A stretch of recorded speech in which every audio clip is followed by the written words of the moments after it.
Hi, this is Hiki with the Lost Samba podcast.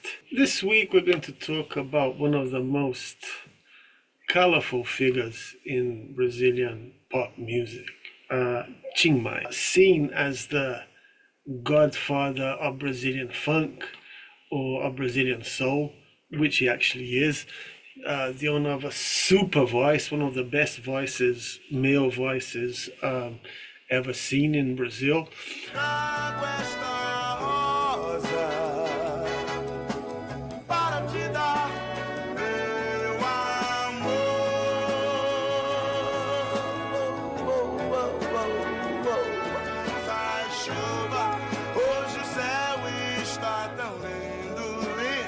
In this, he breaks with the whole tradition of at least the bossa nova and pop music. The main voice is, bossa nova with almost like whispering. Caetano and Gilberto Gil, they almost feminine voices, but he had like a proper big guy with a proper voice. So I'll give you a bit of a background of who he was. He comes from Rio, but not from the Zona Sul, from a more humble neighborhood of Tijuca. And he began his career quite early when he was around 13 or 14. And he did this band with Erasmo Carlos, who would be Roberto Carlos's main partner in writing songs. I'll just open a parenthesis here for Roberto Carlos. He's like the main figure of Brazilian, let's say, cheesy or popular music. Na desordem do quarto esperar, lentamente você despertar e te amar na manhã. It's huge. He's until this day he has his Christmas specials with the whole country watches him, and he sold more records than anyone else. He was very popular in an area or in a market where like more intellectual guys or more modern guys never entered, the lower middle class people, the more traditional, more conservative. He entered that market and was a huge success. Anyway, but let's go back to Tim Maia because we're talking about Tim Maia. So when he was about 16, no one knows how he got some money to go to the United States, and he told his parents he had won a prize, which wasn't true.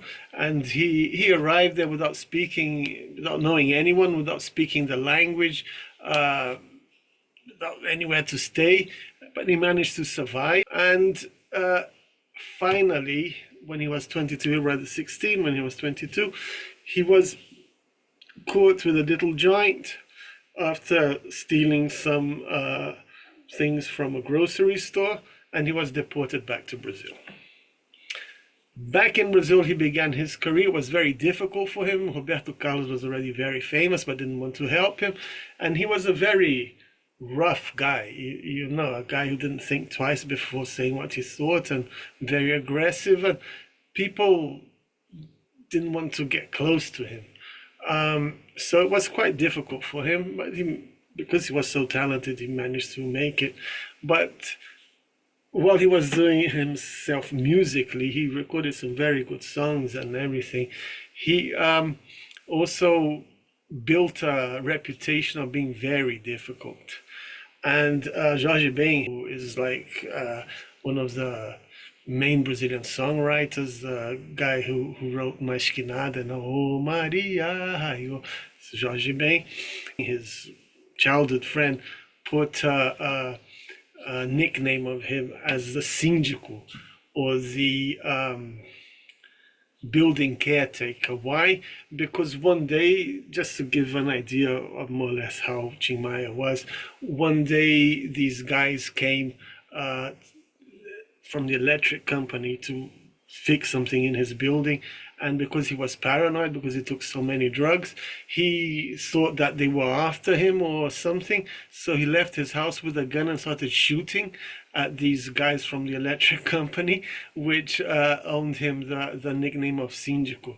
But it wasn't just with these guys. He was rough with everyone. He was notoriously difficult with sound engineers, and with his band. He'd interrupt gigs to start complaining about the sound of the venue, that the bass wasn't strong enough, or the treble should get higher and everything should get higher. He was notorious for this.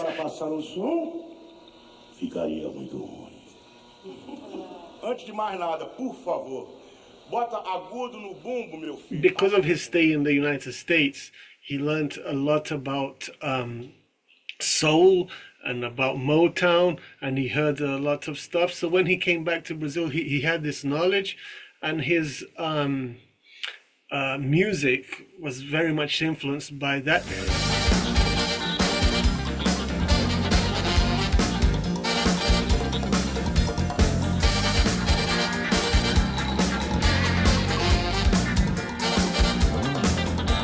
He was a mixture of Barry White and James Brown. Barry White because of his super voice and his great arrangements.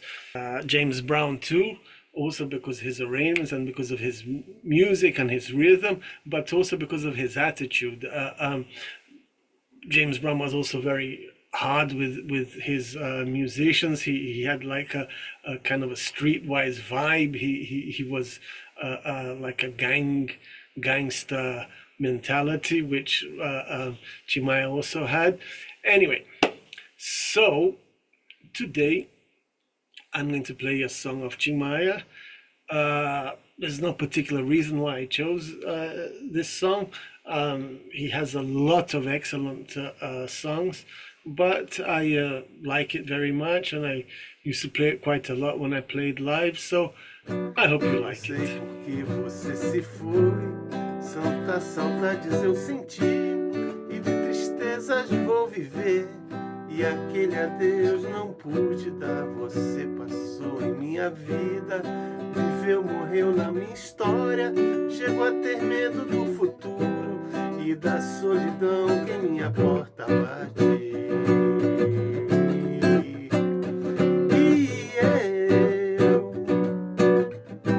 Gostava tanto de você, gostava tanto de você.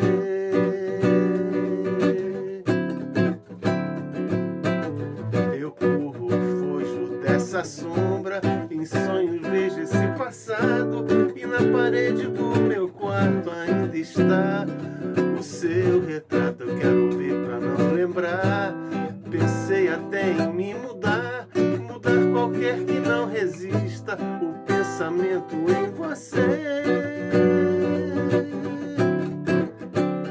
E eu,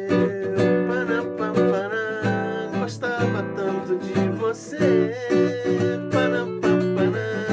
Gostava tanto de você. Eu gostava tanto de você. Gostava tanto de você.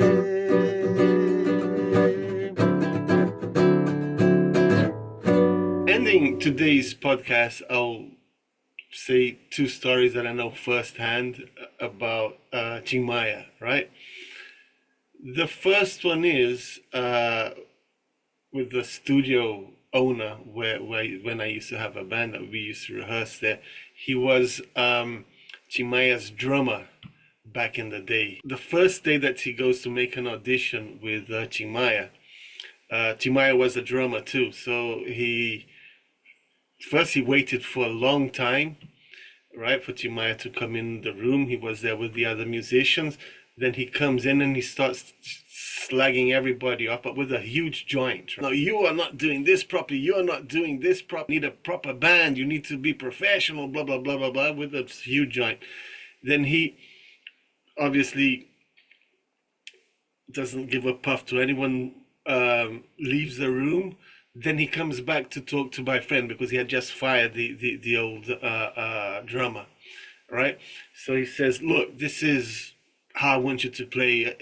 Where are the drumsticks?" So this friend of mine, he gave him his new drumsticks. He had just bought them. They were imported. They were Japanese drumsticks, like really good ones. Said, "This is what I want you to do." So he starts playing, and he plays really strong. And he broke my friend's drumsticks. He's like, didn't say he was sorry or anything. Did you get it? Okay, but left the room. Next story. He constructed a house in this summer resort by the beach.